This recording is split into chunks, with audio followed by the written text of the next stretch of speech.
So అందువల్ల నేను only voice మాత్రమే మీకు వినపడుతుంది.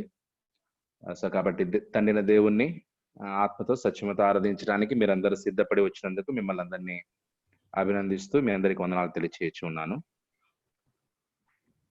దేవుని వాక్యాన్ని మనం కాసేపు ధ్యానించుకోవడానికి ప్రయత్నం చేద్దాం.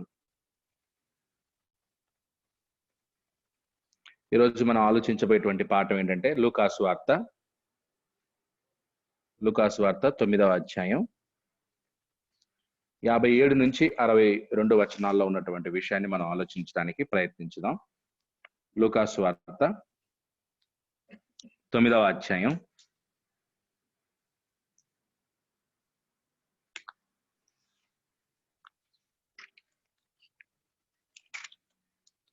57 నుంచి 62 వచనాలు గమనించినట్లయితే, వారు మార్గమున వెళ్ళుచుండగా ఒకడు, నీవెక్కడికి వెళ్ళినను నీ వెంట వచ్చిదనని ఆయనతో చెప్పెను. అందుకు యేసు, నక్కలకు బొరియలను ఆకాశ పక్షులకు నివాసములను కలవు గాని మనుష్య కుమారునికి తలవాల్చుకొనుటకైనను స్థలము లేదని అతనితో చెప్పెను. ఆయన మరి ఒకనితో, నా వెంట రమ్మని చెప్పెను. అతడు, నేను వెళ్ళి మొదట నా తండ్రిని పాతిపెట్టి వచ్చుటకు సెలవిమ్మని మనవి చేసెను. అందుకు ఆయన, మృతులు తమ మృతులను పాతిపెట్టుకొననిమ్ము, నీవు వెళ్ళి దేవుని రాజ్యమును ప్రకటించుమని వానితో చెప్పాను.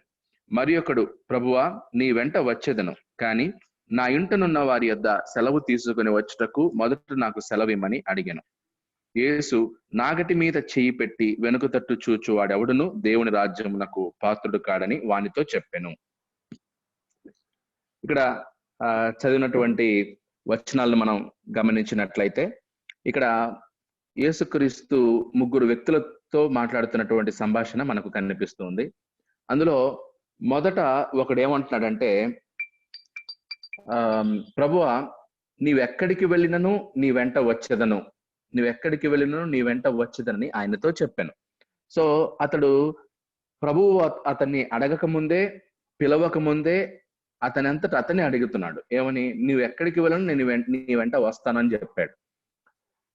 రెండవ వాడు యేసే పిలుస్తున్నాడు. రెండవ వాడిని యేసుక్రీస్తే పిలుస్తున్నాడు. ఏమని? ఆయన మరి ఒకతనితో నా వెంట రమ్మని చెప్పాను. తర్వాత 61వ వచనంలో మరి ఒకడు, ప్రభువా, నీ వెంట వచ్చేదను అని అంటున్నాడు. అంటే ఇద్దరేమో వాలంటరీగా యేసును వెంబడించడానికి ఇష్టపడ్డారు. ఒకడేమో యేసే పిలుస్తున్నాడు అన్నమాట వాణ్ణి, నువ్వు నన్ను వెంబడించు అని. కాబట్టి ఇక్కడ ముగ్గురు క్యాండిడేట్స్ మనకు కనిపిస్తారు. సో అందుకు ఈ పాఠం యొక్క హెడ్డింగ్ ఏంటంటే candidates for discipleship. Candidates for discipleship. Yesu యొక్క శిష్యత్వమును కోరుకునేటువంటి వారు, యేసుకు శిష్యులుగా ఉండాలి అని అనుకునేటువంటి వారు ఇక్కడ ముగ్గురు కనపడుతున్నారు. ఒకరినేమో యేసు ప్రభు నన్ను వెంబడించు అని చెప్తున్నాడు. ఇద్దరేమో ప్రభువా, మేము మిమ్మల్ని వెంబడిస్తాం అని ఇద్దరు చెప్తున్నారు. సో కాబట్టి ఈ ముగ్గురిని ఏమని చెప్పడం జరిగిందంటే, మొదటి క్యాండిడేట్ నేమో ఇంపల్సివ్ క్యాండిడేట్ అని చెప్పడం జరిగింది. ఇంపల్సివ్ క్యాండిడేట్ అంటే గిన దుడుకు గలవాడు, అంటే హఠాత్తుగా ఆలోచించేవాడు, హఠాత్తుగా నిర్ణయం తీసుకునేటువంటి వాడు అనమాట. రైట్. సెకండ్ వాడు ప్రొక్రాస్టింగ్ క్యాండిడేట్ అనమాట. ఓకే, ప్రొక్రాస్టింగ్ క్యాండిడేట్ అంటే కినా జాగు చేయువాడు, ఆలస్యం జాగు చేయవాడు అని అంటారు. థర్డ్ క్యాండిడేట్ ఎవరంటే వేవరింగ్ క్యాండిడేట్ అంటే సందిగ్ధమైనటువంటి వాడు. సో ఈ విధంగా ముగ్గురు క్యాండిడేట్స్ ని మనం ఇక్కడ చూస్తున్నాం. ఈ ముగ్గురు క్యాండిడేట్స్ యేసుక్రీస్తుకు శిష్యులం అవ్వాలి అన్న కోరిక ఉంది, కానీ బట్ దే ఆర్ నాట్. ముగ్గురికి అవ్వాలన్న కోరిక ఉంది, కానీ అవ్వలేకపోయారు. రీజన్స్ ఏంటో మనం చూచినట్లయితే గిన ఈ రోజు కూడా చాలా మంది యేసు ప్రభు అంటే ఇష్టం, యేసు ప్రభు మీద ప్రేమ ఎక్కువ, యేసు ప్రభుకి డిసైపుల్స్ గా ఉండాలనుకుంటున్నారు, యేసు ప్రభుని ఫాలో చేయాలనుకుంటున్నారు, కానీ బట్ అవ్వడం లేదు, కుదరటం లేదు, ఏ పరిస్థితులను బట్టి. సో యేసుక్రీస్తుకి ఒకడు శిష్యుడుగా ఉండాలంటే, ఒకడు డిసైపుల్ గా ఉండాలంటే ఏం జరగాలి, ఏం చేయాలి అనేది ఇక్కడ ప్రభు చాలా స్పష్టంగా తెలియచేస్తున్నాడు. ఆ ముగ్గురు క్యాండిడేట్స్ తో తెలియచేస్తూ తనకి శిష్యులుగా ఉండాలంటే, అది ఎంత కష్టమైంది, ఎలాంటిది, ఎలాంటి పరిస్థితుల్లోనైనా సరే నాకు శిష్యులుగా ఉండాల్సిందే అని యేసు ప్రభు ఇక్కడ చాలా స్పష్టంగా కొన్ని తెలియచేస్తున్నాడు. సో కాబట్టి ఈ యొక్క పాఠాన్ని మనం ఏం చేద్దామంటే ఉదాహరణగా తీసుకొని మనల్ని మనం పరీక్షించుకుందాం. ఈ 3 క్యాండిడేట్ లో మనం ఏమైనా, ఈ ముగ్గురు క్యాండిడేట్స్ లో మనం ఏమైనా ఉన్నామా అని ఒకసారి మనల్ని మనమే పరీక్షించుకొని మనం ఏం చేద్దామంటే ఈ పాఠంలోకి వెళ్దాం. ముందుగా లూకాసు వార్త 9వ అధ్యాయం 57 నుండి 58వ వచనంలో మొదటి క్యాండిడేట్ గురించి మనం ఆలోచించుదాం, స్టడీ చేద్దాం. The first candidate, okay, who wants to become a disciple of Jesus. So అతనికి ద ఇంపల్సివ్ క్యాండిడేట్ అని చెప్పడం జరిగింది. 9వ అధ్యాయం 57 నుంచి 58 వచనాలు చదువుదాం. ఎవరన్నా చదవండి.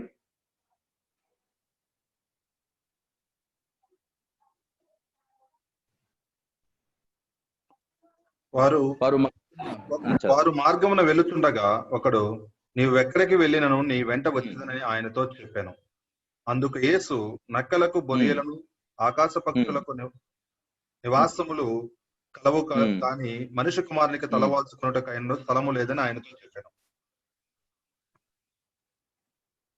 రైట్. సో కాబట్టి ఇక్కడ ఇతను చెప్పినట్లే చాలా మంది చెప్తున్నారు. ప్రజెంట్ ప్రజలు కూడా చాలా మంది ఏంటంటే ఇతనిలాగానే, ప్రభువా నువ్వు ఎక్కడికి వెళ్ళినా కూడా నీ వెంట వచ్చేదను అని యేసుతో చెప్పేటువంటి వాళ్ళు చాలా మంది ఉన్నారు. కానీ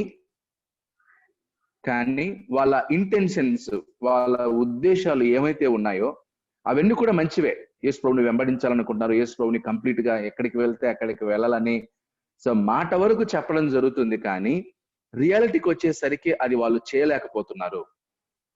ప్రశ్న వేసినప్పుడు యేసు ప్రభు ప్రశ్న వేసినప్పుడు నువ్వు ఎక్కడికైనా వస్తావు అంటే ఎక్కడికైనా వస్తానంటారు. కానీ రియాలిటీకి వచ్చేసరికి వాళ్ళ వల్ల కుదరటం లేదు, వాళ్ళు ఫాలో చేయలేరు యేసుక్రీస్తుని. దానికి కారణం మార్క్స్ వార్తలో కూడా 4వ అధ్యాయం 16 నుండి 17 వచనాల్లో ఇలాంటి వారిని గురించి యేసుక్రీస్తు ఉపమానంలో తెలియచేసి ఉన్నాడు. మార్క్స్ వార్త 4వ అధ్యాయం 16 నుండి 17 వచనాలు. మార్క్స్ వార్త 4:16 నుండి 17 వచనాలు యేసు ప్రభు విత్తువాని ఉపమానం గురించి చెప్తూ, అందులో అటువలే రాతి నేలను విత్తబడిన వాడెవరనగా వాక్యము విని సంతోషముగా అంగీకరించువారు. అయితే వారిలో వేరు లేనందున కొంతకాలము వారు నిలుతురు. కానీ వాక్యము నిమిత్తము శ్రమ అయినను హింస అయినను కలుగుగానే వారు అభ్యంతర పడుదురు. సో ఇతను కూడా ఎవరండి, అభ్యంతర పడేవాడు అనమాట. ఇతను ఎప్పుడైతే యేసుక్రీస్తును, ప్రభువా నువ్వు ఎక్కడికి వెళ్ళినా నేను వస్తాను అన్నాడు. నువ్వు ఎక్కడికి వెళ్ళినా నేను వస్తాను అనగానే యేసుక్రీస్తు ఏమంటాడంటే నక్కలకు బొరియలను ఆకాశ పక్షులకు నివాసములను కలవు గాని మనుష్య కుమారునికి తలవాల్చుకొనుటకైనను స్థలము లేదని అతనితో చెప్పాను. సో వాడు నేను వెంబడిస్తానంటే యేసు ప్రభువు సరే నన్ను వెంబడించు అని చెప్పలేదు. ఆయన వేరే ఆన్సర్ ఇస్తున్నారు. ఏమని ఆన్సర్ ఇస్తున్నారు? నాకు అంటే మనుష్య కుమారునికి నాకు ఎటువంటి తలవాల్చుకున్నటకైనను స్థలము లేదు. అంటే నువ్వు నన్ను వెంబడిస్తే, నువ్వు నాతో వస్తే నీకేమి దొరకదు, నా దగ్గర ఏమీ లేదు. ఓకే, కనీసం నాతో అంటే కంఫర్ట్ ఉండదు అంటున్నాడు. నువ్వు నన్ను వెంబడిస్తే కంఫర్ట్ ఉండదు, తలవాల్చుకున్నటకు స్థలం లేదంటే నిద్ర కూడా సరైనటువంటి నిద్ర కూడా పొందే అవకాశం ఉండదు, మంచి ఫెసిలిటీస్ దొరకవు. సో నా దగ్గర నేనేదో అద్భుతాలు చేస్తాను, అవి చేస్తాను, ఇవి చేస్తానని కంఫర్ట్ ని ఎక్స్పెక్ట్ చేసి వస్తే ఏమీ ఉండదు నా దగ్గర. భోజనం కూడా సరిగా పెట్టనో, పడుకోవడానికి స్థలం ఉండదో. రైట్. సో యేసుక్రీస్తు అతనికి నన్ను వెంబడించడం ద్వారా శ్రమలే అని చెప్తున్నాడు. ఇప్పుడు మార్క్స్ వార్తలో శ్రమ అయినను హింస అయినను రాగానే వాళ్ళు ఏం చేస్తారంట, వెంటనే అభ్యంతర పడుదురు. శ్రమ హింస కలుగుగానే వారు అభ్యంతర పడుదురు అన్నాడు. సో యేసుక్రీస్తుని వెంబడించటం అనేది శ్రమతో కూడింది, హింసతో కూడింది. యేసు ప్రభువును వెంబడిస్తే, యేసు ప్రభువుకు శిష్యులుగా ఉండాలనుకుంటే యు హ్యావ్ టు ఫేస్ శ్రమల్ని, హింసలని, అవమానాల్ని, ఆ తర్వాత కంఫర్ట్ లేని జీవితం, కష్టాలతో కూడినటువంటి జీవితం, తర్వాత చాలని ఓకే ఆకలి, సరైన సంపూర్తిగా తీరినటువంటి ఆకలి, ఇలా రకరకాలైనటువంటి ఎన్నో శ్రమలు, హింసలు, బాధలు, కష్టాలు ఉంటాయి. వాటిని సహించడానికి, వాటిని వెంబడించడానికి నీకు ఓకేనా అని యేసు ఇక్కడ తెలియజేస్తున్నాడు. సో కాబట్టి యేసుక్రీస్తును వెంబడించటం అనేది, యేసుక్రీస్తుకు శిష్యులుగా ఉండటం అనేది అంత ఈజీ కాదనమాట. ఏదో నోట్లో చెప్పినంత, అడగగానే నువ్వు నాకు శిష్యుడిగా ఉంటావంటే యేసు ప్రభు నేను ఉంటాను అన్నంత ఈజీ కాదు, చెప్పినంత సులభం కాదనమాట యేసుక్రీస్తుకు శిష్యుడిగా ఉండటం అంటే. లూకా సువార్త 14వ అధ్యాయం 26 నుంచి 23 వచనాలు గమనించినట్లయితే, లూకా సువార్త 14వ అధ్యాయం 26 నుంచి 33 వచనాల్లో, బహుజన సమూహము ఆయనతో వెలుచున్నప్పుడు ఆయన వారి తట్టు తిరిగి, ఎవడైనను నా యొద్దకు వచ్చి తన తండ్రిని, తల్లిని, భార్యను, పిల్లలను, అన్నదమ్ములను, అక్క చెల్లెండ్రను, తన ప్రాణమును సహా ద్వేషింపకుంటే వాడు నా శిష్యుడు కానేరడు. సో ఎవరైతే eligibility to become disciple of Jesus, యేసుక్రీస్తుకు శిష్యుడు అవ్వాలంటే what is the eligibility, what is the qualification? మనకు ఒక ఉద్యోగం రావాలంటే క్వాలిఫికేషన్ లేకుండా, ఎలిజిబిలిటీ లేకుండా మనకు ఉద్యోగం దొరికే ఛాన్స్ లేదు. యేసుక్రీస్తుకు శిష్యుడు అవ్వాలంటే, శిష్యుడు కావాలంటే దానికి ఒక ఎలిజిబిలిటీ ఉంది. ఓకే, క్యాండిడేట్ సెలక్షన్ అవుతుంది. యేసుక్రీస్తు కూడా శిష్యుల్ని సెలెక్ట్ చేసుకున్నాడు. 12 మందినే ఎందుకు సెలెక్ట్ చేసుకున్నాడంటే హీ వెరిఫైడ్. ఆయన్ని వెంబడించినటువంటి వాళ్ళు చాలా మంది ఉన్నారు, వాళ్ళలో 12 మందినే ఆయన ఎందుకు ఎన్నుకున్నాడంటే హీ నీడ్ క్యాండిడేట్స్. ఓకే, ఆ క్యాండిడేట్స్ షుడ్ నాట్ ఇంపల్సివ్, ఆ క్యాండిడేట్ షుడ్ నాట్ వేవరింగ్, ఆ క్యాండిడేట్ షుడ్ నాట్ ప్రొక్రాస్టినేటింగ్. అలాంటి వాళ్ళుగా ఉండకూడదు. యేసుక్రీస్తుని వెంబడించే వాళ్ళు, సందిగ్ధంలో ఉండేటువంటి వాళ్ళు యేసుకు శిష్యులుగా ఉండకూడదు. ఓకే, జాగు చేసే వాళ్ళు యేసుక్రీస్తుకు శిష్యులుగా ఉండలేరు. లోకాన్ని ప్రేమించే వాళ్ళు యేసుక్రీస్తుకు శిష్యులుగా ఉండలేరు. అప్పుడు నాకు శిష్యులుగా ఉండాల్సినటువంటి వాళ్ళు ఎలాంటిదంటే ఎలాంటి వారు నాకు శిష్యులుగా ఉండగలరంటే తమ తల్లిని, వారి తండ్రిని, తల్లిని, భార్యను, పిల్లలను, అన్నదమ్ములను, అక్క చెల్లెండ్రను, తన ప్రాణమును సహా ద్వేషింపకుంటే, అంటే ద్వేషించడం అంటే నీ తల్లిదండ్రులను ద్వేషించాలి, నీ అన్నదమ్ములను ద్వేషించాలి, నిన్ను నువ్వే ద్వేషించుకోవాలి, నీ ప్రాణాన్ని ద్వేషించుకోవాలంటే అవన్నీ సెకండరీ. ఫస్ట్ ప్రయారిటీ ఎవరైతే యేసుక్రీస్తుకి ఇవ్వగలరో వాడే ద రియల్ డిసైపుల్, వాడే క్వాలిఫైడ్ డిసైపుల్. తర్వాత 27వ వచనం, మరియు ఎవడైనను తన సిలువను మోసుకొని నన్ను వెంబడింపని ఎడల వాడు నా శిష్యుడు కానేరడు. సో సిలువను మోసుకొని you have to carry the cross. నువ్వు సిలువను మోయాలి, సిలువను క్యారీ చేయాలి. సో ఒకటి, నీ ప్రాణాన్ని, నీ ఫ్యామిలీని వదిలేయాలి. సెకండ్, సిలువను మోయాలి, యేసుప్రభు యొక్క సిలువను మోయాలి. అండ్ థర్డ్ 28వ వచనం, మీలో ఎవడైనను ఒక గోపురము కట్టింప కోరిన ఎడల దానిని కొనసాగించుటకు కావలసినది తన యొద్ద ఉన్నదో లేదో అని కూర్చుండి తగులుబడి మొదట లెక్క చూచుకొనని ఎడల అతడు దాని పునాది వేసి ఒకవేళ దానిని కొనసాగింపలేకపోయినందున చూచువారందరూ ఈ మనుషుడు కట్ట మొదలు పెట్టెను గాని కొనసాగింపలేకపోయినని అతని చూచి ఎగతాళి చెయ్యసాగురు. మరియు ఏ రాజైనను మరి ఒక రాజుతో యుద్ధము చేయబోవున్నప్పుడు తన మీదికి 20,000 మందితో వచ్చు వానిని 10,000 మందితో ఎదిరింప శక్తి తనకు కలదో లేదో అని కూర్చుండి మొదట ఆలోచింపడా? శక్తి లేని ఎడల అతడింకను దూరముగా ఉన్నప్పుడే రాయబారము పంపి సమాధానము చేసి చూచును కదా. సో యేసు ప్రభు తనకి శిష్యులుగా ఉండటానికి కావలసినటువంటి క్వాలిఫికేషన్స్ చెప్పి, క్వాలిఫికేషన్స్ ఏంటి? నిన్ను, నీ తల్లిని, నీ తండ్రిని, నీ భార్యను, నీ పిల్లలను, అన్నదమ్ములను, అక్కచెల్లెలను, నీ ప్రాణాన్ని సహా ద్వేషించి నన్ను వెంబడించాలి. సెకండ్ క్వాలిఫికేషన్ అంటే నువ్వు నా సిలువను మోయాలి, సిలువను మోసుకుని నువ్వు నన్ను వెంబడించాలని చెప్పి, అప్పుడు ఏమంటున్నాడంటే మీరు ముందే నాకు శిష్యుడుగా కావాలని మీకు ఆశ ఉంటే, నాకు మీరు డిసైపుల్ అవ్వాలనుకుంటే ముందే లెక్క చూచుకోండి. కౌంట్ ద కాస్ట్ అంటున్నాడు. కౌంట్ ద కాస్ట్, లెక్క చూచుకోండి ముందే. ఇప్పుడు ఇల్లు కట్టేవాడు కూడా మొత్తం అంతా కూడా లెక్క చూసుకొని నేను ఇల్లు కట్టగలనా, పూర్తి చేయగలనా లేదని వాడు ఏం చేయాలన్నమాట, ఆ ఇల్లును ప్రారంభం చేయాలి. ఇల్లు కట్టాలని చెప్పి తొందరపడి ఇప్పుడు ఇల్లు కట్టేశాడు, పునాది వేసేసాడు, కొన్ని గోడలు కట్టాడు, మధ్యలో డబ్బు లేక ఆపేశాడు అనుకోండి, అప్పుడు అవమానం అంటున్నాడు. దారిలో పోయేవాళ్ళు, ఇరుగువారు, పొరుగువారు, లోకస్తులు ఏం చేస్తారంటే వాడిని అవమానించుదురు. పునాది వేసి ఒకవేళ వాడు కొనసాగింపపోయినందున చూచు వారందరూ ఈ మనుషుడు కట్ట మొదలు పెట్టును గాని కొనసాగింపలేకపోయినని అతని చూచి ఎగతాళి చేయసాగుదురు. ఎగతాళి, యు విల్ బికమ్ ఫన్. నువ్వు ఒక ఎగతాళి అంటే నీకు అవమానం అనమాట, నిన్ను అందరూ ఎగతాళి చేస్తారు. యేసుక్రీస్తును వెంబడించటం కూడా ఏంటంటే అలాంటిదే. యేసు ప్రభువు అదే చెప్తున్నాడు, నన్ను వెంబడించడం, నాకు శిష్యుడుగా ఉండటం కూడా అలాంటిదే. నువ్వు నన్ను వెంబడించాలి, నువ్వు నాకు శిష్యుడుగా ఉండాలనుకుంటే గిన ముందే ఆలోచించుకో, చచ్చేంత వరకు నువ్వు నాకు శిష్యుడుగా ఉంటావా లేదా మధ్యలో వదిలేస్తావా? మధ్యలో వదిలేసే శిష్యుడుగా ఉంటావా? ఒకళ్ళు నువ్వు నన్ను మధ్యలో వదిలేస్తే క్రైస్తవులు నిన్ను ఎగతాళి చేస్తారు, లోకస్తులు నిన్ను ఎగతాళి చేస్తారు, నీ సొంత ప్రజలు నిన్ను ఎగతాళి చేస్తారు, బయట వాళ్ళు కూడా నిన్ను ఎగతాళి చేస్తారు. సో కాబట్టి యేసుక్రీస్తును వెంబడించడం అనేది కౌంట్ ద కాస్ట్, ముందే లెక్క చూచుకో, తగులుబడి మిగులుబడి మొత్తం లెక్క చూచుకొని తర్వాత then you have to decide.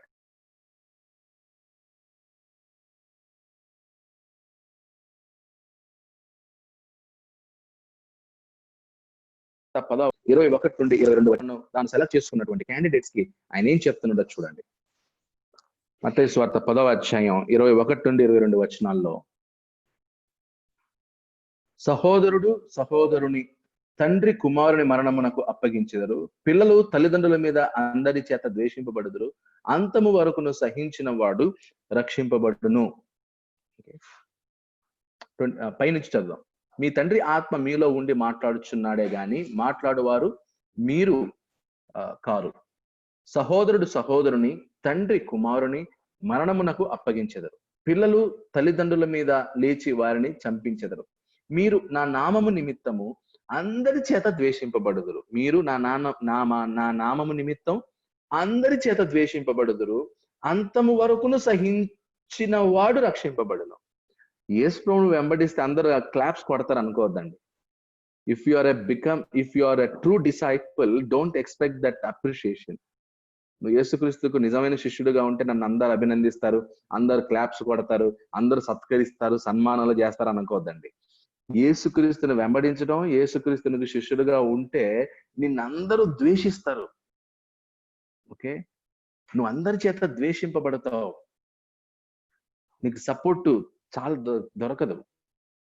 True disciple కి మనుషుల దగ్గర నుంచి సపోర్ట్ ఎక్కువ దొరకదు. ట్రూ డిసైపుల్ కి మనుషులు సత్కారం చేయరు, మనుషులు సన్మానించరు. ఒకళ్ళు ఫేక్ డిసైపుల్ అయితే, ఫేక్ గా దొంగ శిష్యుడు అయితే నీకు అన్ని దొరుకుతాయి.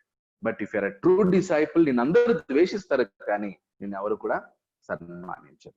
ఈ ప్రపంచంలో కూడా ప్రస్తుతం మన దేశంలో కూడా ఐఏఎస్ ఆఫీసర్స్ కానీ ఐపీఎస్ ఆఫీసర్స్ కానీ వాళ్ళు ఒకవేళ ఏమైనా ట్రూగా ఉన్నారనుకోండి, చట్ట ప్రకారం వాళ్ళు వెళ్తే మాత్రం వాళ్ళు చాలా మంది వాళ్ళని ద్వేషిస్తారు. ఉద్యోగాలు ఉండవు, ట్రాన్స్ఫర్లు అయిపోతారు, ఎక్కడ ఉంటారో తెలీదు. అంటే ఏదో చేసేద్దామని వచ్చేస్తారు, పాపం సొసైటీకి ఏదో చేయాలని వస్తారు, ఏదో ఆవేశంతో వస్తారు, పని మొదలు పెడతారు, చక్కగా వెళ్తున్న కొద్ది వెంటనే ట్రాన్స్ఫర్ చేసేస్తారు వాళ్ళు. సో కాబట్టి ట్రూ, నిజముగా సత్యం మీద నమ్మకంగా యథార్థంగా ఉండేటువంటి వానికి లోకం ఎప్పుడు కూడా అప్రిషియేషన్ ఉండదు, లోకం ద్వేషిస్తుంది, అందరూ ద్వేషించుతారు. సో తన శిష్యులకు ఆయన ముందే చెప్తున్నాడు, మీరు నన్ను వెంబడిస్తే, మీరు నాకు శిష్యులైతే, మీరు నా సువార్తను ప్రకటిస్తే మీరు అందరి చేత ద్వేషింపబడుదురు, అంతము వరకు సహించిన వాడు రక్షింపబడును. ఓకే, ఏ శిష్యుడైతే అంతము వరకు సహిస్తాడో, ఏ శిష్యుడైతే అంతము వరకు ఏదైతే పట్టుకుంటాడో, ఏదైతే చేపడతాడో, ఓకే, సో వాడు రక్షింపబడును. సో చాలా మంది సేవకుల్లో కూడా ఏమవుతుందంటే బిగినింగ్ లో ఒకలాగా ఉంటది, వాళ్ళ విజన్ ఒక విజన్ ఉంటది, తర్వాత వాళ్ళ విజన్ మారటము, వాళ్ళ విజన్ చేంజ్ అవ్వటము, లేదా వాళ్ళ విజన్ లో బిజినెస్ మనీ మైండ్ రావటం అయినప్పుడు వాళ్ళు వెంటనే దే చేంజ్. అంటే సహించలేక కష్టాలని సహించలేనప్పుడు, బాధల్ని సహించలేనప్పుడు, ఇబ్బందుల్ని సహించలేనప్పుడు వాళ్ళు వేరే రూట్ డైవర్ట్ అవుతారు. మేబీ వాళ్ళ విజన్ బిగినింగ్ లో ప్రారంభం బాగానే ఉంటది. విజన్ గాని, డ్రీమ్ గాని, సేవ చేయాలి, సంఘాలు కట్టాలి, సంఘాలు స్థాపించాలి, అవి చేయాలి, ఇవి చేయాలని. కానీ వాళ్ళు స్టార్ట్ చేసిన తర్వాత, వర్క్ స్టార్ట్ చేసిన తర్వాత కొంత ముందుకు వెళ్ళినప్పుడు సేమ్ శ్రమల కోసం లేదా లోకంలో మిగతా వాటి కోసం హంగు ఆర్భాటాల కోసం పడిపోయి దారి తప్పడం జరుగుతుంది. సో కాబట్టి నిజమైనటువంటి శిష్యులు తప్పకుండా అందరి చేత ద్వేషింపబడతారని యేసు తన శిష్యుల్ని ప్రిపేర్ చేస్తున్నాడు. మత్తయి సువార్త 10వ అధ్యాయంలో సెలక్షన్ అయిపోయింది. 1 to 4 లో శిష్యుల్ని ఎన్నుకున్నాడు, పేర్లు చెప్పేశాడు. 5th verse నుంచి ఒక శిష్యుడుగా ఉండడానికి వాళ్ళని ఆ 12 మందిని ప్రిపేర్ చేస్తున్నాడు అనమాట. మీరు ఏం చేయాలి, ఎలా వెళ్ళాలి, ఎక్కడికి వెళ్ళాలి, సో మీకు ఏమేమి ఎదురవుతుంది, ఇవన్నీ కూడా ఆయన ప్రిపరేషన్ జరుగుతుంది. యోహాను సువార్త 16వ అధ్యాయం 1 నుండి 4 వచనాలు చూద్దాం. యోహాను సువార్త అధ్యాయం 1 నుండి 4 వచనాలు. సో శిష్యుల గురించి ఏం చెప్తుందంటే, మీరు అభ్యంతర పడకుండా వలనని ఈ మాటలు మీతో చెప్పుచున్నాను. వారు మిమ్మును సమాజ మందిరములలో నుండి వెలివేయుదురు, మిమ్మును చంపు ప్రతివాడు తాను దేవునికి సేవ చేయుచున్నానని అనుకొను కాలము వచ్చుచున్నది. వారు తండ్రిని నన్నును తెలుసుకొనలేదు గనుక ఇలాగు చేయుదురు. అవి జరుగు కాలము వచ్చినప్పుడు నేను వాటిని గూర్చి మీతో చెప్పితినని మీరు జ్ఞాపకము చేసుకొనలాగున ఈ సంగతులు మీతో చెప్పుచున్నాను. నేను మీతో కూడా ఉంటిని గనుక మొదటనే వీటిని మీతో చెప్పలేదు. రైట్, మీరు అభ్యంతర పడకుండా వలనని ఈ మాటలు మీతో చెప్పుచున్నాను. వారు మిమ్మల్ని సమాజ మందిరములలో నుండి వెలివేయుదురు, మిమ్మల్ని చంపు ప్రతివాడు తాను దేవునికి సేవ చేయుచున్నానని అనుకున్న కాలం వచ్చుచున్నది. శిష్యుల్ని చంపితే దేవుని సేవ అనుకునేటువంటి కాలం వచ్చును. అంటే యేసు ప్రభు యొక్క శిష్యుల్ని చంపటం దేవుని సేవ. ఓకే, క్రిస్టియన్స్ ని చంపితే, క్రైస్తవుల్ని చంపితే దేవుడు మెచ్చుకుంటాడు అనేటువంటి ఒక మతం, ఒక మార్గం బయలుదేరుతుంది. సో ఈరోజు మీ అందరికీ తెలుసు, మనుషుల్ని చంపితే దేవుని సేవ అనేటువంటి నమ్మినటువంటి ఈ టెర్రరిజం అలాగే పుట్టింది. ఓకే, సో చంపడం దేవుని సేవ అనుకునేటువంటి వాళ్ళు. ఓకే, యేసు ప్రభు ముందే చెప్పాడు, నన్ను వెంబడించేటువంటి వారు, నాకు శిష్యులుగా ఉండేటువంటి వారైనటువంటి మిమ్మల్ని చంపుతారు. ఒకటి, అందరూ మిమ్మల్ని ద్వేషిస్తారు అని చెప్పాడు. రెండోది, మిమ్మల్ని చంపేస్తారు అని అన్నాడు. అన్నట్టుగానే యేసు ప్రభు యొక్క శిష్యులందరినీ చంపారు. లైక్ వెంటనే చంపలేదు, కానీ వాళ్ళందరి మరణం, శిష్యుల మరణం అంతా కూడా చాలా భయంకరమైనటువంటి మరణం. చాలా భయంకరమైనటువంటి మరణాన్ని గురించి యేసు చెప్పాడు. పేతురుతో కూడా యోహాను సువార్త చివరి అధ్యాయంలో పేతురుకి ఎటువంటి మరణం సంభవిస్తుందో ఆయన ముందే చెప్పాడు. యోహాను సువార్త 21వ అధ్యాయం 17 నుంచి చూసినట్లయితే పేతురు యొక్క మరణాన్ని గురించి యేసు ప్రభు ముందే చెప్పాడు. యేసు, నా గొర్రెలను మేపుము, నీవు యవనుడవై ఉండినప్పుడు నీ అంతటా నీవే నడుము కట్టుకొని నీకు ఇష్టమైన చోటికి వెళ్ళుచుంటివి. నీవు ముసలివాడవైనప్పుడు నీ చేతులు నీవు చాచుదువు, వేరొకడు నీ నడుము కట్టి నీకు ఇష్టము కాని చోటికి నిన్ను మోసుకొని పోవునని నీతో నిశ్చయముగా చెప్పుచున్నానని అతనితో చెప్పెను. అతడు ఎట్టి మరణము వలన దేవుని మహిమపరచునో దాన్ని సూచించి ఆయన ఈ మాట చెప్పెను. ఇట్లు చెప్పి నన్ను వెంబడించుమని అతనితో అనెను. సో కాబట్టి పేతురుకి ముందే చెప్తున్నాడు, పేతురు, నా గొర్రెల్ని మేపు, నా గొర్రెల్ని వెంబడించు, నా గొర్రెల్ని మేపు, నా గొర్రెల్ని కాయి, నువ్వు నన్ను వెంబడించు. రైట్, నీ మరణం కూడా ఎలా ఉంటదంటే, నువ్వు ముసలివాడేవైనప్పుడు నీ మరణం నీ చేతిలో ఉండదు. సో యేసుక్రీస్తు పేతురు కూడా చాలా భయంకరమైన మరణం అనుభవిస్తని చెప్తుంది. ఇక్కడ చెప్పినట్టు చూస్తాం. చరిత్రలో, హిస్టరీలో పేతురుని తలక్రిందులుగా సిలువ వేసి చంపినట్లు హిస్టరీ చెప్తా ఉంది. సో కాబట్టి యేసుక్రీస్తు చెప్పినట్లుగానే తన శిష్యులందరూ కూడా మరణాన్ని అనుభవించినట్లు మనం చూస్తాం. Right, so many people see the reward but not the struggle. Okay, many people they want the reward but not the struggle. యేసుక్రీస్తుకు శిష్యులుగా ఉన్నటువంటి వాళ్ళలో చాలా మంది ఏమి ఎక్స్పెక్ట్ చేస్తారంటే, we want reward but we don't want struggle. Okay,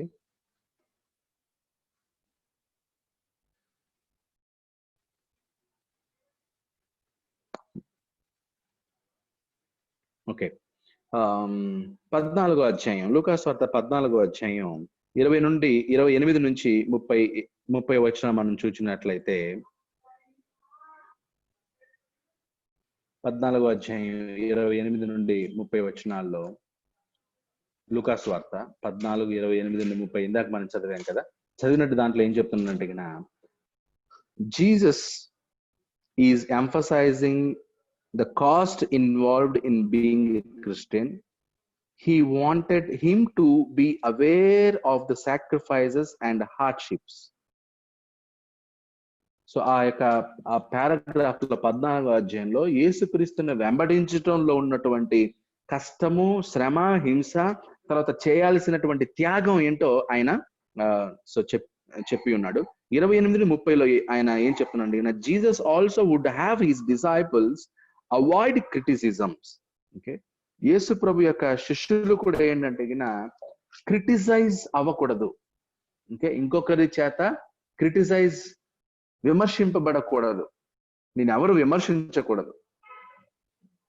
నువ్వు Christian గా చెప్పుకుంటావు, నువ్వు అసలు క్రిస్టియనేనా, నువ్వు అసలు డిసైపుల్వేనా, మీరందరూ చర్చికి వెళ్తారు మళ్ళీ కానీ ఇలా ఎందుకు ఉంటారు, మీరందరూ చర్చికి వెళ్తారు ఇలా ఎందుకు జీవిస్తారు, ఎందుకు మీ బిహేవియర్ ఎలా ఉంది అని ఇంకొకరు మిమ్మల్ని విమర్శించేటువంటి స్టేజ్కి వెళ్ళకూడదు. ఓకే, సో యేసు ప్రభు తన శిష్యులకి దగ్గర ఏం కోరుకున్నంటే, మీరు నా శిష్యులు కావాలంటే మీరు క్రిటిసిజమ్స్ ని అవాయిడ్ చేయాలి. అంటే క్రిటిసైజ్ అవ్వకూడదు. అదే ఎవరైతే పునాది కట్టేసి మధ్యలో ఇల్లు కట్టడం ఆపేస్తాడో వాడిని క్రిటిసైజ్ చేస్తారు అందరు. సో నువ్వు కూడా యేసుక్రీస్తుని వెంబడించాలనుకుంటే అన్నిటినీ నిర్ధారించుకొని, అన్నిటినీ కన్ఫర్మ్ చేసుకొని నువ్వు ఏం చేయి, యేసుక్రీస్తుకి శిష్యుడిగా ఉండు తప్ప సో మధ్యలో వేరేలాగా ఉండద్దు. అప్పుడు నిన్నందరూ విమర్శించుదురు అని ఆయన తెలియజేస్తున్నాడు. Okay. Even the world does not like a weak person. Both Christians and the world admire the bold and the strong. ఒక బలహీనమైనటువంటి వాడిని లోకము మెచ్చుకోదు, ఆ తర్వాత క్రైస్తవ సమాజము మెచ్చుకోదు. లోకానికి, క్రైస్తవ సమాజానికి ఒక బలమైనటువంటి వాడు కావాలి, ధైర్యవంతుడు కావాలి. ఓకే, ఆ తర్వాత పట్టుదల కలిగినోడు కావాలి. సో క్రైస్తవ సమాజంలో కూడా శిష్యులు కూడా ఎలా ఉండాలంటే బోల్డ్ గా ఉండాలి, స్ట్రాంగ్ గా ఉండాలి. సో వీక్ గా ఉండకూడదు, బలహీనులుగా ఉండకూడదు. Okay, so Christ pleads for all accept his call, but he wants them to first count the cost. So అందరూ ఆయన్ని వెంబడించడం మంచిదే. యేసుక్రీస్తు అందరూ కూడా నన్ను వెంబడించాలని కోరుకుంటున్నాడు, కానీ ఆయన నన్ను వెంబడించేక ముందు కౌంట్ ద కాస్ట్. సో నువ్వు లెక్క చూచుకో, ఆయన్ని వెంబడించడానికి నువ్వు ఏదైనా సరే వదులుకోవడానికి సిద్ధమేనా యేసుక్రీస్తుని వెంబడించడానికి? బట్ ఆయన he does not want weak or lukewarm disciples. యేసుక్రీస్తుకి లూక్ వామ్ డిసైపుల్స్ అవసరం లేదు, బలహీనమైనటువంటి డిసైపుల్స్ అవసరం లేదు. ఓకే, లూక్ వామ్ డిసైపుల్స్ అంటే ప్రకటన గ్రంథం 3వ అధ్యాయం 15 నుంచి 16 వచనాల్లో లూక్ వామ్ అంటే నులివెచ్చని శిష్యులు అన్నమాట. నులివెచ్చని వాళ్ళని గురించి ఏమన్నాడు ఆయన? ప్రకటన గ్రంథం 3వ అధ్యాయం 15 నుంచి 16 వచనాలు. ప్రకటన 3:15 నుంచి 16లో, నీ క్రియలను నేను ఎరుగుదును, నీవు చల్లగానైనను వెచ్చగానైనను లేవు, నీవు చల్లగానైనను వెచ్చగానైనను ఉండిన మేలు, నీవు వెచ్చగానైనను చల్లగానైనను ఉండక నులివెచ్చనగా ఉన్నావు గనుక నేను నిన్ను నా నోట నుండి ఉమ్మివేయ ఉద్దేశించుచున్నాను. సో శిష్యుల్లో చాలా మంది లూక్వామ్ డిసైపుల్స్ ఉన్నారు, లూక్వామ్ శిష్యులు అన్నమాట. నులివెచ్చని శిష్యులు. ఒకటి చల్లగానైనా ఉండు, లేదా వెచ్చగానైనా ఉండు. నులివెచ్చగా ఉండద్దు, నులివెచ్చనగా ఉండద్దు. సో కొంతమంది ఇటు ఉంటారు, అటు ఉంటారు. కొన్నిసార్లు ఏంటంటే కొంతమంది ఎలా ఉంటారంటే బ్రదర్ మీ గురించి ఇలా చెప్తున్నారని వాళ్ళ దగ్గర పోయి చెప్తారు. మళ్ళీ బ్రదర్ దగ్గరకు వచ్చేసి బ్రదరు మీ గురించి వాళ్ళు ఇలా అనుకుంటున్నారు. సో ఇక్కడ నుంచి మాటలు అక్కడ చెప్తారు, అక్కడున్న మాటలు ఇక్కడికి చెప్తారు. సో ఇటు చెప్తుంటారు. సో వాళ్ళు లూక్వామ్, నులివెచ్చని వాళ్ళు. ఎవరికో ఒకరికి సపోర్ట్ చేయి, ఎవరికైనా ఒకరి సైడ్ నిలబడు, ఎక్కడైనా ఒకదాన్ని హత్తుకో. సో యేసుక్రీస్తును కూడా నువ్వు హత్తుకున్నట్లయితే, యేసుక్రీస్తును కూడా వెంబడించినట్లయితే నువ్వు నులివెచ్చగా ఉండొద్దు. Because Jesus does not want weak or Luke warm disciples. Next, రెండవ వ్యక్తిని గురించి ఆలోచిద్దాం. రెండవ వ్యక్తి విషయంలో యేసుక్రీస్తు ఏమంటాడో చూద్దాం. ద సెకండ్ మ్యాన్, ద జాగు చేయువాడు, the procrastinator. The second candidate, the procrastinator candidate. Lukasu వార్త 9వ అధ్యాయం 59 నుంచి 60 వచనాలు. లూకాసు వార్త 9, 59 నుంచి 60 వచనాల్లో ఆయన మరి ఒకనితో నా వెంట రమ్మని చెప్పాను. అతడు నేను వెళ్ళి మొదట నా తండ్రిని పాతిపెట్టి వచ్చుటకు సెలవిమ్మని మనవి చేశాను. అందుకైన మృతులు పాతిపెట్టుకొననిమ్ము, నీవు వెళ్ళి దేవుని రాజ్యమును ప్రకటించుమని వానితో చెప్పాను.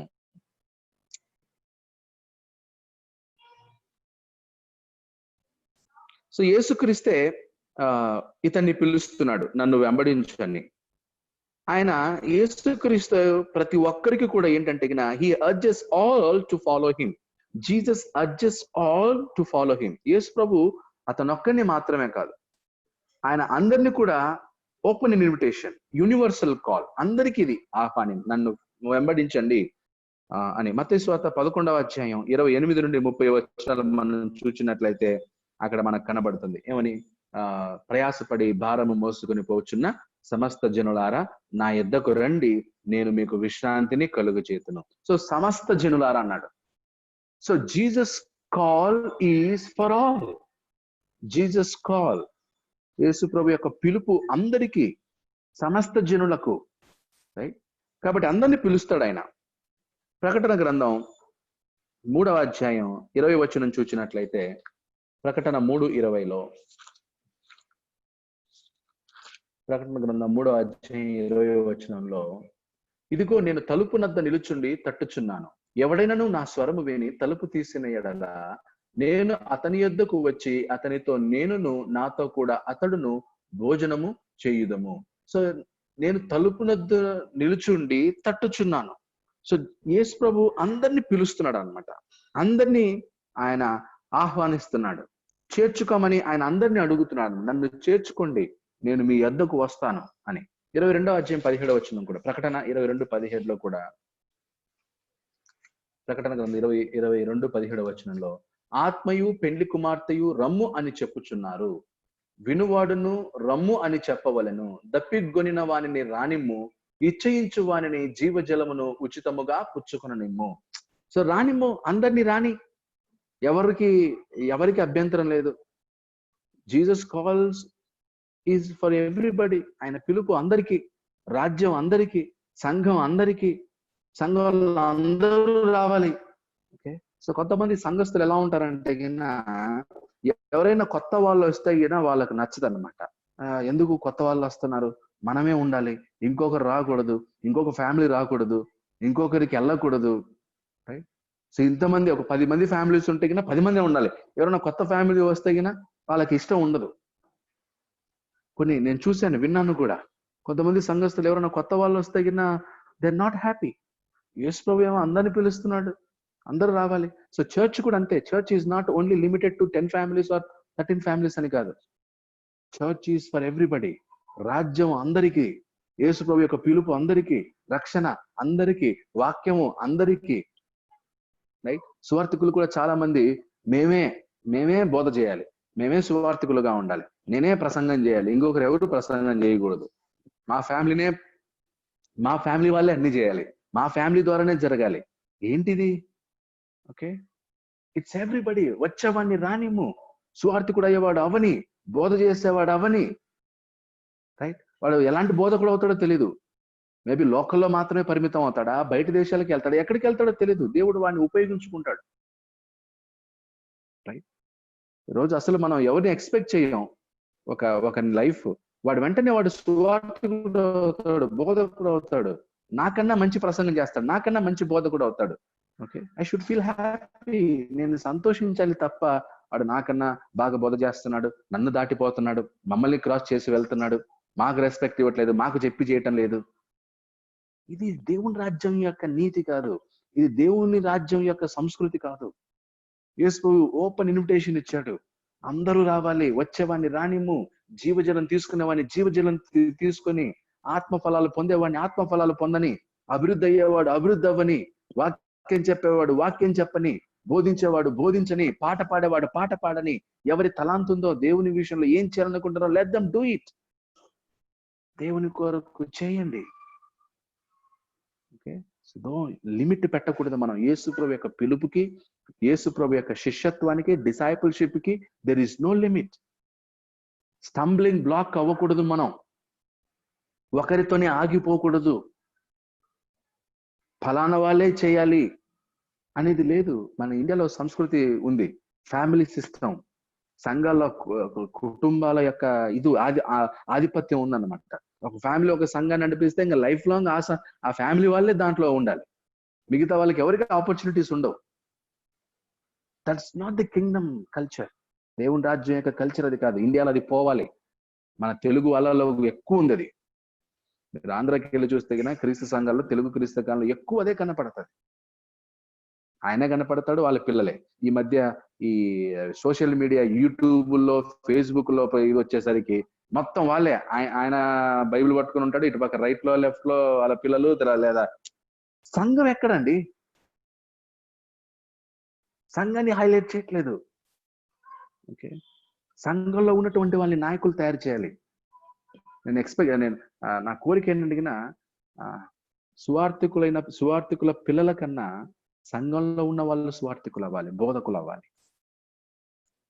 బంధువులకి ఎంత ప్రాముఖ్యత ఇస్తామో, మన ఫ్యామిలీకి ఎంత ప్రాముఖ్యత ఇస్తామో, సంఘంలో మీ తలాంతు ఉన్నటువంటి ప్రతి వాడిని కనిపెట్టి వెదకి వాడిని ఎంకరేజ్ చేసి వాడు ప్రసంగం చేసేటువంటి స్టేజ్ వాడిని తీసుకెళ్ళాలి. సో కాబట్టి యేసుక్రీస్తు యొక్క పిలుపు అందరికీ, నాయకత్వం అందరికీ.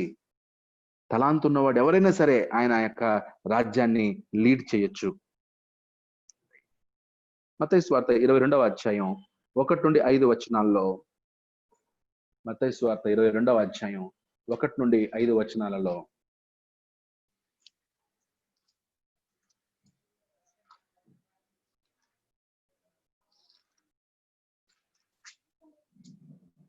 యేసు వారికి ఉత్తరం ఇచ్చుచు తిరిగి ఉపమాన రీతిగా ఇట్లనెను, పరలోక రాజ్యము తన కుమారునికి పెండ్లి విందు చేసిన ఒక రాజును పోలి ఉన్నది.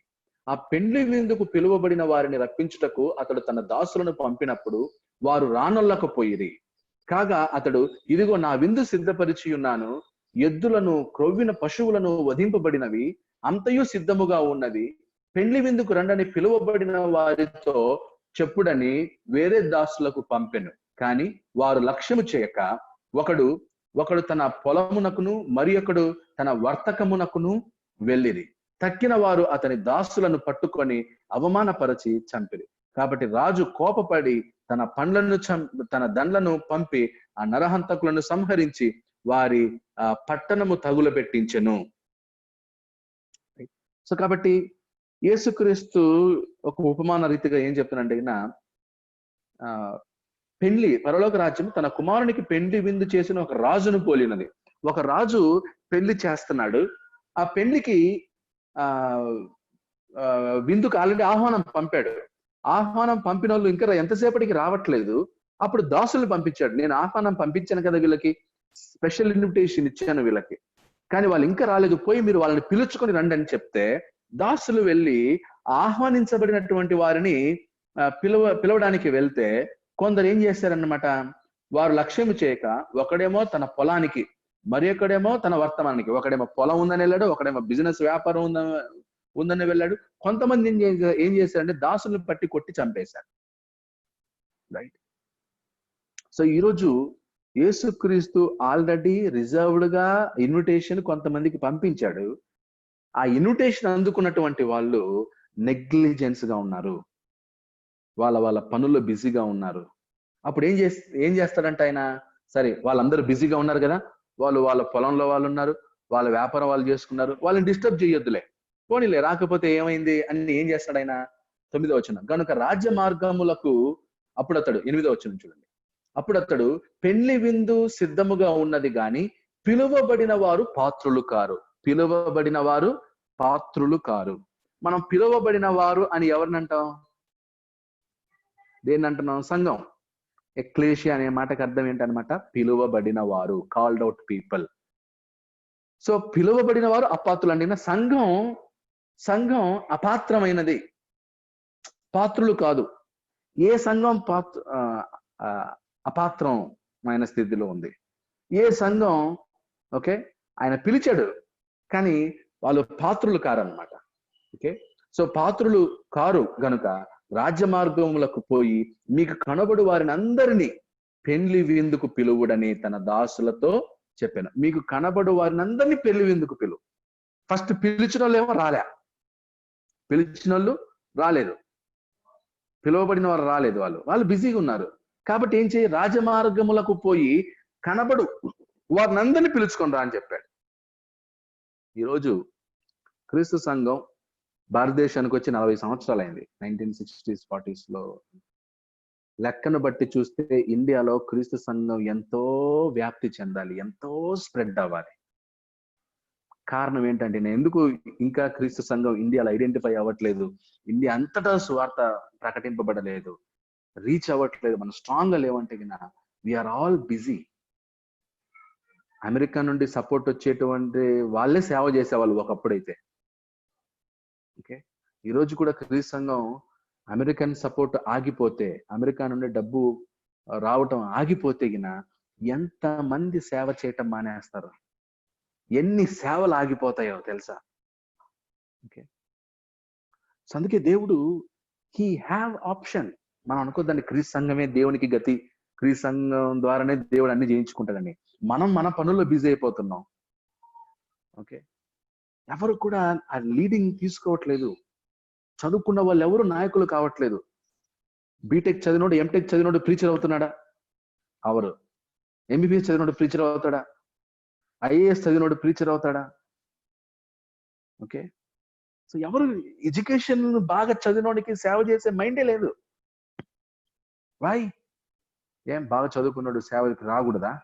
చదువుకున్న వాళ్ళు రండి సేవకి, ఎడ్యుకేషన్ ఉన్న వాళ్ళు రావాలి సేవలోకి, ఉద్యోగాలు చేసే వాళ్ళు త్యాగం చేసి రావాలి.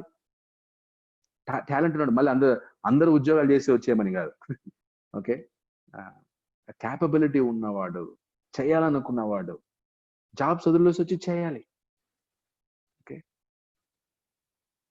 సేవ అంటే it's not only Sunday worship, not only preaching on Sunday worship.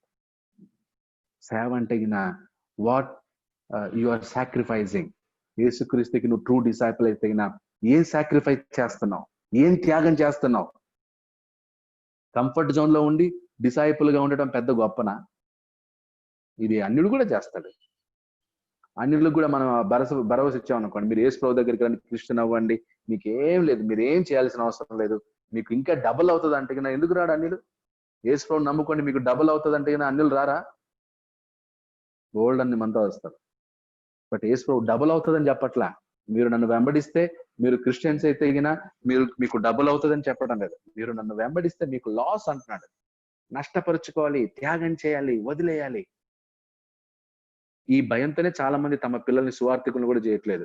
ఓ ప్రీచర్లు చేస్తే మా పిల్లలు సువార్థికులు అయిపోతే చాలా కష్టపడాలి, డబ్బు ఎక్కువ సంపాదించే కావదు, చాలని దాంతో బతకాలి అని చెప్పి ఏ తల్లిదండ్రులు కూడా తమ పిల్లల్ని ప్రీచర్స్ చేయరు. రాబోయే రోజుల్లో సువార్థికులు పుట్టరు. ఇంకా బైబిల్ ట్రైనింగ్ అయిన వాళ్ళని తెచ్చుకుందాం అనుకుంటారు తప్ప, మన పిల్లల్ని సేవకుని చేద్దాం, మన కుమారుని దేవుని సేవకు పంపిద్దాం. పోయిన బేస్తారం మనం ఆలోచించాం కదా ఒక పాఠం, give back your children to God. So మన పిల్లల్ని మనం దేవునికి తిరిగి ఇవ్వాలి. మన పిల్లల్ని మనం కంపెనీలకి అమ్మకూడదు, ఉద్యోగాలకి అమ్మేయకూడదు, డబ్బుకి అమ్మేయకూడదు మన పిల్లల్ని.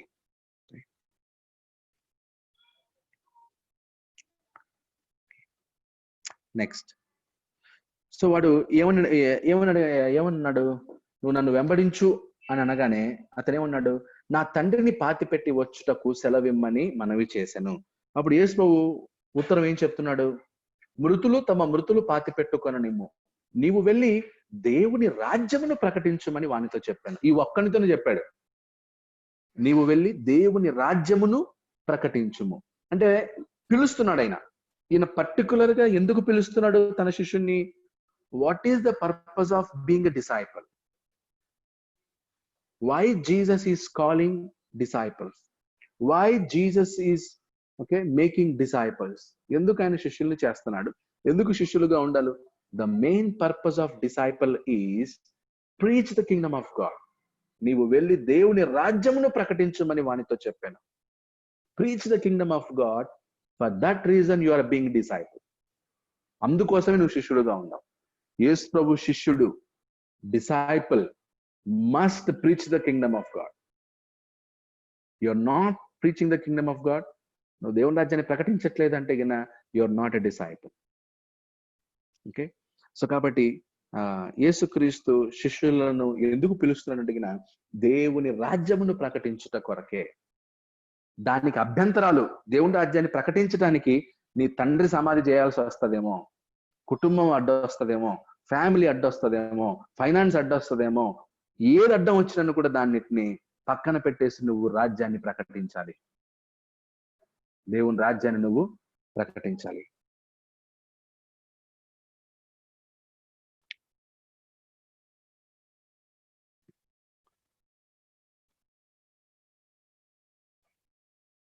So we are all evangelists. We are the servants who compel others to come into the kingdom. 14:23 చూడండి. లూకా 14:23లో, లూకా 14:23, లూక్ 14:23లో, అందుకు యజమానుడు, నా ఇల్లు నిండునట్లు నీవు రాజ్య మార్గములలోనికి కంచెలలోనికి వెళ్ళి లోపలికి వచ్చుటకు అక్కడి వారిని బలవంతము చెయ్యుము. Disciples job. డిసైపుల్స్ జాబ్ ఏంటంటే గిన we're all evangelists. So evangelist యొక్క పని అంటే గిన we are the servants who compel others to come into the kingdom, come into the house of God. నా నివాసమును నింపునట్లు, నా ఇల్లు నిండునట్లు. సో దేవుని ఇల్లు నిండిపోవాలి. సో దేవుని ఇల్లు నిండినట్లు నువ్వు రాజమార్గాలకు వెళ్ళు, కంచెలలోనికి వెళ్ళి లోపలికి వచ్చుటకు అక్కడి వారిని బలవంతము చేయుము. ఓకే, ఏలయనగా పిలువబడిన ఆ మనుషులలో ఒకడును నా విందు రుచి చూడడని మీతో నిశ్చయముగా చెప్పుచున్నాను. సో దేవుని ఇల్లు నింపాలి, నిండాలి. సో కేర్పురం సంఘానికి 10 families enough? Is 10 families enough for Kerpuram church? Kerpuram చర్చ్ని నింపాలి. కేర్పురం చర్చ్ దేవుని రాజ్యం, కేర్పురం చర్చ్ సంఘము, సంఘాన్ని నింపాలి, దేవుని రాజ్యాన్ని నింపాలి అన్నమాట. ఓకే, నింపకపోతే మన శిష్యులం కాం. శిష్యులు దేవుని రాజ్యాన్ని నింపుతారు. శిష్యులు దేవుని ఇల్లుని నింపడానికి రాజమార్గాలకు వెళ్తారు. కావాలంటే కంచెల్లోకి వెళ్తారు, స్లమ్లకి వెళ్తారు, పేదవాని ఇంటికి వెళ్తారు, ఎక్కడికైనా వెళ్తారు అనమాట. ఎక్కడికైనా వెళ్ళి వాళ్ళని దేవుని రాజ్యంలోకి బలవంతంగా తీసుకొచ్చి నింపాల. ఓకే, అందుకే గో అవుట్, మాట్లాడండి, talk about the Kingdom, talk about the truth. So కాబట్టి మనం బలవంతం చేయాలి, హిందువులని బలవంతం చేయాలి, ముస్లిమ్స్ ని బలవంతం చేయాలి, దొరికినటువంటి వాళ్ళకి బలవంతం చేయాలి. ఓకే, సో మనం ప్రేమ చూపించి, మన క్రియలు చూపించి వాళ్ళని దేవుని రాజ్యంలోకి బలవంతంగా తీసుకొచ్చి వాళ్ళని మనం ఏం చేయాలంటే నింపాలి. నెక్స్ట్ 1 పేతురు 2వ అధ్యాయం 9వ వచనం. 1 పేతురు 2:9.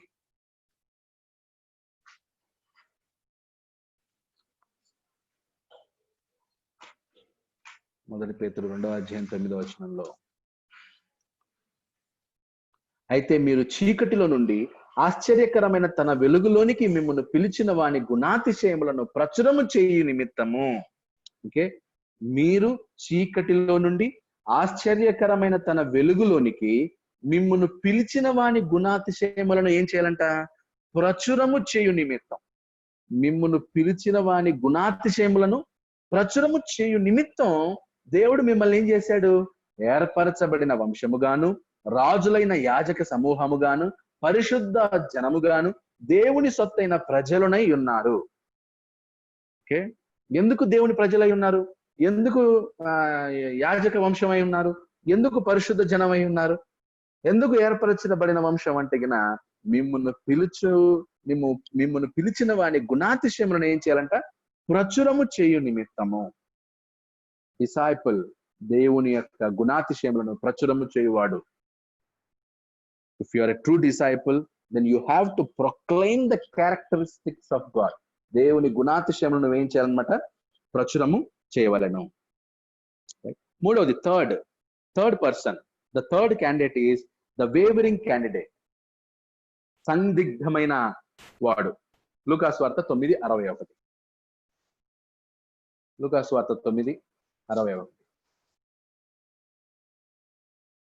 లూకాసు 9:61. మరి ఒకడు, ప్రభువా నీ వెంట వచ్చేదను, కానీ నా ఇంటనున్న వారి యొద్ద సెలవు తీసుకొని వచ్చుటకు మొదట నాకు సెలవిమ్మని అడుగగా.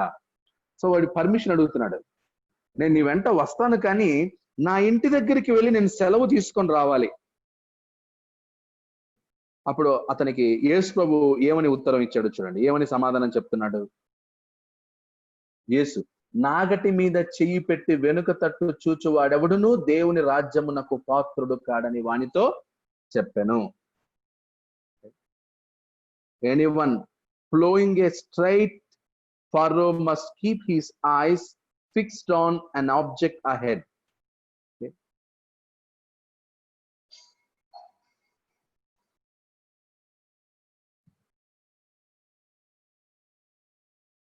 Okay. Anyone who looks back to his former interest will not be a devoted disciple. So ఎవరైతే వెనక్కి తిరిగి చూస్తాడో వాళ్ళు వదిలేసి వచ్చినటువంటి వాటిని. సో నువ్వు యేసు శిష్యుడిగా ఉండటానికి వచ్చావు. వచ్చిన తర్వాత మళ్ళీ నువ్వు వెనక్కి తిరిగి చూసావు అనుకో, మళ్ళీ నీ ఇంట్రెస్ట్, నీ ఆసక్తి మళ్ళీ నీ పాత దాని మీదకి వెళ్ళిందంటే గన, then you are not a devoted disciple. నువ్వు నిజమైనటువంటి శిష్యుడవు కాదు, సమర్పించుకున్నటువంటి శిష్యుడవు కాదు. సో మన యొక్క గురి ఎప్పుడు కూడా యేసు మీదనే ఉండాలి, ఆయన మీదనే ఉండాలి.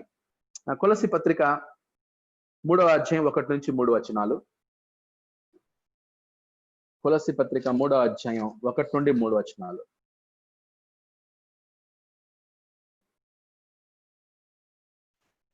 కొలస్సీ పత్రిక 3వ అధ్యాయం 1-3 మీరు క్రీస్తుతో కూడా లేపబడిన వారైతే పైనున్న వాటిని వెదకుడి, అక్కడ క్రీస్తు దేవుని కుడిపార్శ్వమున కూర్చుండి ఉన్నాడు. పైనున్న వాటి మీదనే గాని భూ సంబంధమైన వాటి మీద మనసు పెట్టుకొనకుడి. శిష్యులు పైనున్న వాటి మీదనే గాని భూ సంబంధమైన వాటి మీద మనసు పెట్టుకొనకూడదు. Disciples will not look back. శిష్యులు వెనక్కి తిరిగి చూడరు. శిష్యులు ఎప్పుడు కూడా ముందుకే వెళ్తారు. శిష్యులు ఎప్పుడు పైకి చూస్తారు తప్ప భూ సంబంధమైన వాటి మీద మనసు పెట్టుకొనరు.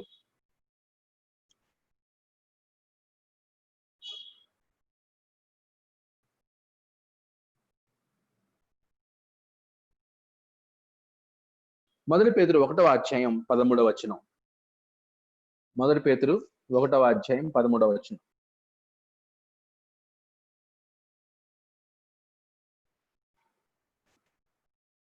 కాబట్టి మీ మనస్సు అను నడుము కట్టుకొని నిబ్బరమైన బుద్ధి గలవారై యేసుక్రీస్తు ప్రత్యక్షమైనప్పుడు మీకు తేబడు కృప విషయమై సంపూర్ణ నిరీక్షణ కలిగి ఉండుడి. ఆయన ప్రత్యక్షమైనప్పుడు మీకు తేబడు కృప విషయమై సంపూర్ణ నిరీక్షణ కలిగి ఉండుడి. దానికి మీరేం చేయాలంటే మీ మనస్సు అను నడుము కట్టుకొని నిబ్బరమైన బుద్ధి గలవారై. నిబ్బరమైన బుద్ధి గల స్టాండర్డ్ గా ఉండటం, స్టాండర్డ్ గా ఉండాలి. ఒక్కసారి ఇంకా మనం కమిట్ అయిపోయిన తర్వాత, ఒకసారి మనం యేసుని వెంబడించిన తర్వాత ఇంకా స్టాండర్డ్ అయిపోవాలి. ఇంకా వెనక్కి తిరిగి చూడకూడదు అన్నమాట. సో ఎవరైతే వెనక్కి తిరిగి చూస్తాడో వాడు యేసు ప్రభువుకి శిష్యుడు కానేరడు. So we must be single minded in following Jesus. ఎన్ని మైండ్ ఉండాలి? Single mind in following Jesus. Lukasu వార్త 17:32 యేసు ప్రభు ఒక ఉపమానం చెప్తున్నాడు. ఒక స్త్రీని జ్ఞాపకం చేస్తాడు అక్కడ. లూకాసు వార్త 17వ అధ్యాయం 37వ వచనంలో 17:32 లోతు భార్యను జ్ఞాపకం చేసుకొనుడి. లోతు భార్యను జ్ఞాపకం చేసుకొనుడి. ఒకే మాట చెప్పాడు. లోతు భార్యని ఎందుకు లోతు భార్యని జ్ఞాపకం చేసుకోవాలి? తన ప్రాణమును రక్షించుకున్న గోరువాడు దాన్ని పోగొట్టుకొనును, దాన్ని పోగొట్టుకున్నవాడు దానిని సజీవముగా కాపాడుకొనును. సో కాబట్టి లోతు భార్య ఏం చేసింది? మొత్తం ఫ్యామిలీతో పాటు తిరిగి వెళ్ళేటప్పుడు దూత అక్కడ చెప్పాడు, వెనక్కి మాత్రం తిరిగి చూడకూడదు, డు నాట్ లుక్ బ్యాక్ అన్నాడు. కానీ లోతు పిల్లలు వాళ్ళందరూ ముందుకు వెళ్తున్నారు, లోతు భార్య మాత్రం వెనక్కి తిరిగి చూచింది.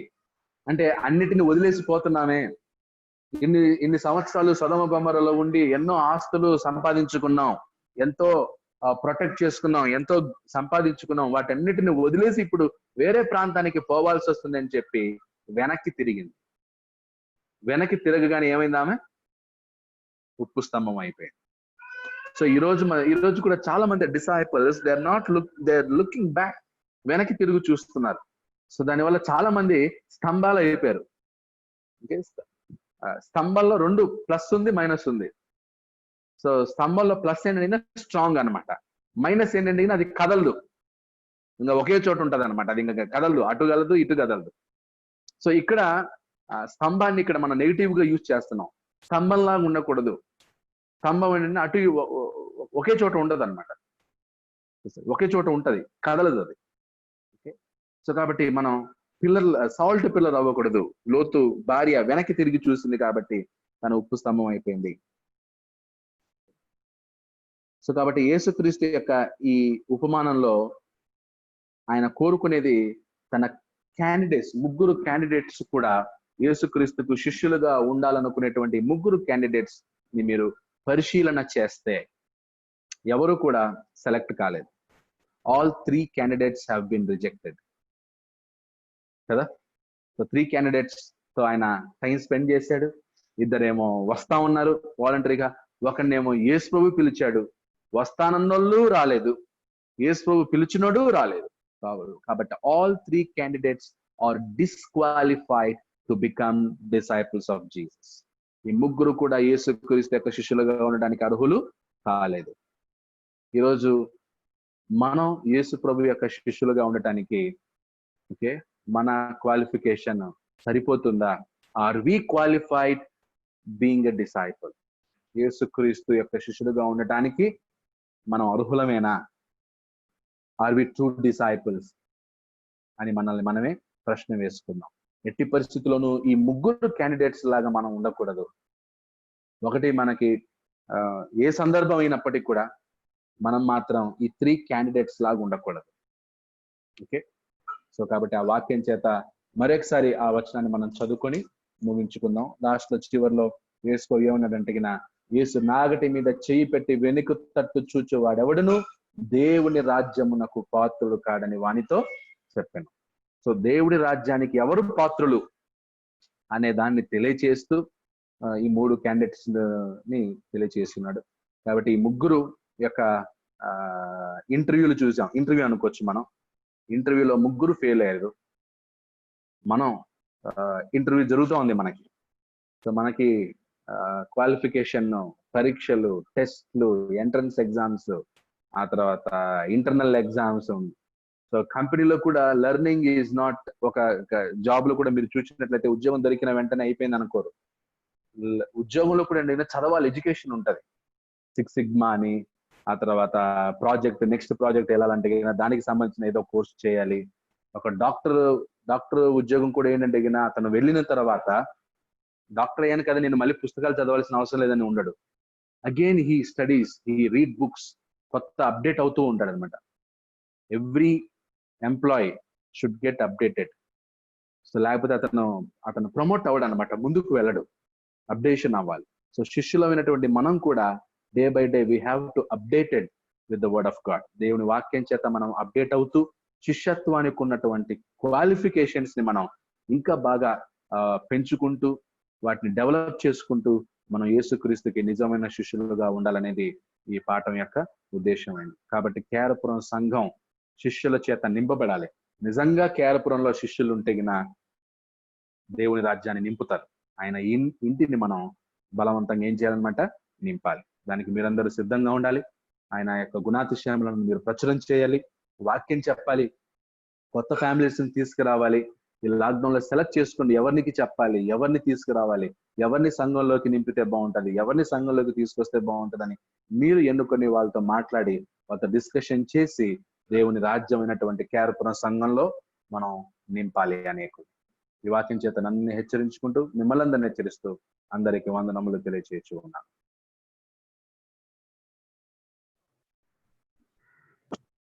ఇంతవరకు యేసుక్రీస్తు